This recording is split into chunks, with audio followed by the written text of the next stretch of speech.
What's up? What's up? Happy Friday, everyone. I know it has been quite some time since I posted a customer of the day video. So my customer of the day video is now actually going to be a little different because I left the previous company that I worked at. It was time to go. It was time to go. So now my customer of the day videos, you're not going to hear anybody. I'm not going to be talking about anybody that's complaining about cable services. Basically, these are going to be a little different. So some of the verbiage that I'm going to use, you're probably going to be, not unless you're in this field, you probably aren't going to know what I'm talking about, but I'll make it enjoyable for you because these people, it's like a new breed. So I get this guy today that basically does not know the difference between a stock option and a restricted stock unit. Okay, so I'll give you a little background. So when you transact on these shares, they're reported differently. So whenever you get options that are granted to you by your company, or you get, stock that's given to you or granted to you, it's counted as compensation. So it's going to be reported on your W-2 as income, which means you're going to be taxed on it. So when people get stock options, it's basically just that. You have the option to either send us the money to buy these shares, or you can do a same-day sale, which is basically you've already paid the taxes on it through your payroll, and we are purchasing the shares and selling them and then letting you keep the proceeds. That's an option. Or like I said, you can do a cash exercise where you send in the money, your option costs, to cover your option costs, or you can do a sale to cover, which is where you can sell a portion of those shares to cover your option costs and your taxes, and then you are left with the remaining. So this guy had exercised some options and had also sold some RSUs. An RSU, like I said, is a restricted stock unit. So the way RSUs work is when they vest, investing means they become physically yours, because you have to hold them for a certain amount of time if you want it to be long-term or short-term, but that's a whole nother video because I'm getting off topic. But when they vest, they become yours. So at time of vesting, the math is done to where you look at the value of the shares, and then you get that, and then you get your taxable income. Well, then you take that taxable income and you withhold a certain amount of shares to cover the taxes on it. So when it appears on your 1099, which of course your 1099 shows as income, not taxes, when it appears on your 1099, it shows as income. So we all understand it here. So this guy, I get him today, he basically just does not understand his 1099 and why it's making it look like he has a big gain for an options exercise that he did. So I was explaining it to him, basically telling him like, hey, this is because you did an exercise of your options. This is what it is. You did a same-day sale. The shares were never really yours. So he's just going on and on and on. And basically, he's just trying to tell me that I'm wrong, the way in which I'm explaining it to him. And he's telling me, he has a degree in finance, la-di-da-di-da. Well, buddy, if you have a degree in finance, some of this should be common sense. Like, you shouldn't be trying to argue with me about the difference between a stock option, a stock purchase plan, and a restricted stock unit. Like, you shouldn't be trying to argue with me. So he's going on and on and on and trying to make me look at all of his different 1099s for like the last 4 years and saying how his 1099s were wrong. So I was basically telling him like, yo, you need to do a cost basis adjustment.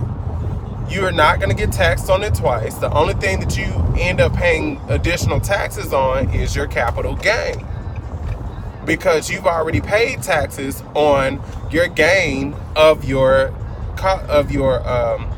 it's an option, so it's going to be your grant price or your strike price. You've already paid the taxes on that. You've been paying that through your payroll. We can't tax you on that again. We're now taxing you on your gain. He couldn't understand that. So then, I was like, yo, let's take this on for thought. Let's think about options. You have options when you go into a clothing store. The clothing store is placed in front of you. You have an option to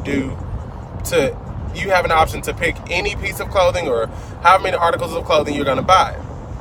Well, when you exercise that option to buy whatever article of clothing, their article of clothing is now yours. So being that you've paid for that article of clothing, if you then go try to resell it, if you get a markup, then hey, you then have a gain because you are now able to capitalize on the now higher sale price. Get it? Plain simple. He was like, don't give me these dumb metaphors. I was like, well, I mean, I wouldn't necessarily call it dumb, but you're telling me you don't understand what an option is. So how else do you want me to break this down? So then he just starts talking real fast and telling me I'm uneducated and just going all down the line, y'all. When I tell y'all, he was like going in, because when you look at his 1099, yes, it looks like he's about to pay taxes on a gain of this absorbent amount of money.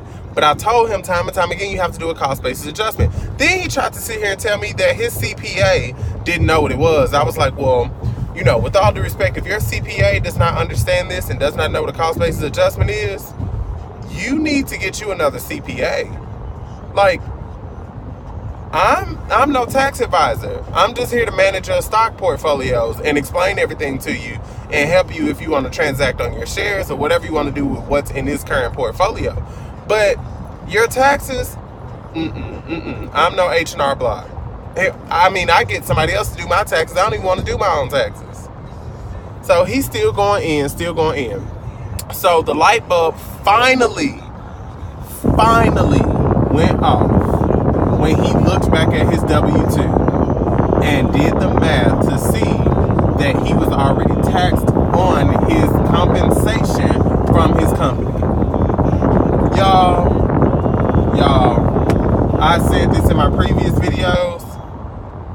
Don't try to overtalk somebody to make yourself sound like you're right. Because guess what? The person that's doing all of the talking, 9 times out of 10, ain't in control. I knew what he was talking about right when he said it, but it was the fact that he wanted so desperately within himself to be right that he was good and wrong. But yet, you came to me because you didn't understand it. That's what I'm there for.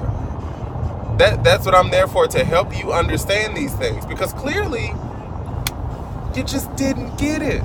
You didn't get it. So, as y'all can see, we got new customers of the day. I have to write them down when I get them, because yesterday, I got a doozy. That was a good one. I'm going to use that one for my customer of the day video for Monday. But that one from yesterday, he was a doozy. I'm just starting off light now, treading the waters. See how y'all like this breed of customer of the day. But it is Friday. Happy belated birthday to me. I couldn't find my keys, so I wasted an hour trying to find my keys. I was supposed to be at home sleep already.